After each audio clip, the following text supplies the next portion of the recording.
A legendary character and a true pioneer in the way the game is played today, curling lost a great friend when Shorty Jenkins passed away last year.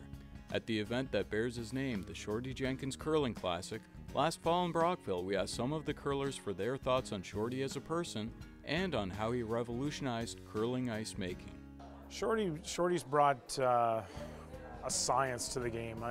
Back in the day, it was an art form to get good curling ice, and there was no really understanding on how the rock curled and why it did the things it did and why certain ice makers were making better ice than other ice makers.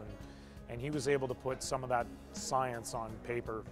Being an old buzzard like I am, I got to play in the Tankard in '76 in Peterborough, and we ended up losing the final in the playoff. And why I remember Shorty and remember the ice is because we had never in our life played an ice as good as that ice when we went to Peterborough. Up until then, ice was straight and relatively slow in most venues, and we were really all set to go for slow and straight ice. And lo and behold, we show up and the ice is curling like you wouldn't believe, and it's keen like you wouldn't believe, and we're so shocked we ended up losing our first two games.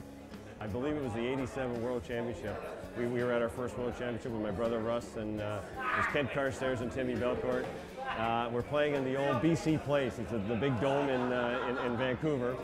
And we had our 5 sheets of ice. If you can imagine, 60,000 seat arena. Not that many people there, but we had this sheet of ice. And our very first game, it was almost unplayable. There's so much frost. You had to throw it super hard to get it to the other end. Russ gets a phone call after the first game, and we're into the hotel room, Shorty Jenkins. He says, Russ, I'm telling you. He says, listen, you got to keep an eye on the ice temperature. Russ said, what are you talking about, Shorty? Keep an eye on the ice temperature. He says, there's a thermometer out there, get up there. If it gets to like 25, 26 degrees, you're going to have a problem. It's going to be too warm. Then you got to keep the game simple. Keep the game simple. Start hitting a little bit more. Don't play the finesse stuff. Honest to God, we did. We looked at the thermometer, and Russ would say, "Oh, it's getting too cold. It's getting too hot." And lo and behold, we adapted to the conditions because it was foreign to us. It wasn't ice that we're normally playing on. And Shorty had that information, gave us the phone call, and we ended up winning the World Championship. So I think he was a big part of my first World Championship win. Before Shorty got involved with ice making, ice was awful straight, and he believed that ice needed to curl. Curling was the name of the game. And he started to come up with ways to make the ice curl. Change the water from regular water to jet ice water, which made it faster. He believed in swing and curl.